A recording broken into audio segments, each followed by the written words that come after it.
இங்க இருக்கக்கூடிய விதைகள் எல்லாம் இந்த விதைகளை அவன் கொண்டு போய் வச்சு அவன் பேட்டன்ட் வாங்கிட்டு நம்ம விவசாயிகளை இதை தள்ளிவிடக்கூடிய ஒரு நிலையில் தான் இந்த விஷயங்கள் எல்லாம் செய்து கொண்டிருக்கின்றார். அப்ப அன்புக்குரியவர்களே, நீங்கள் ஒரு விஷயத்தை மட்டும் சிந்திக்கணும்.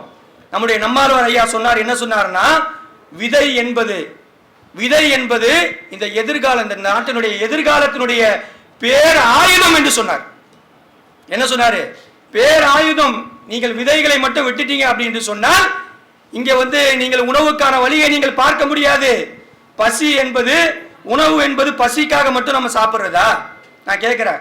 உணவு சாப்பிடுறோம், வெறும் பசியை நிரப்புவதற்கு தான் சாப்பிடுறோமா?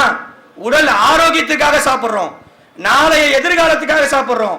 அப்போ இந்த மாற்று விதைகளை கொண்டு வந்து அல்லது அவன் தரக்கூடிய விதைகளை கொண்டு வந்து இங்கே பயிரிடப்படும் போது அதனுடைய எல்லா விதமான கேடுகளையும் இந்த மக்கள் எதிர்கொள்ள வேண்டிய தேவை இருக்கு என்பதை நீங்கள் புரிந்து கொள்ளுங்கள் அன்புக்குரியவர்களே. ஆகவே இந்த சட்டத்தை எதிர்த்து களமாற வேண்டிய தேவை இருக்கு.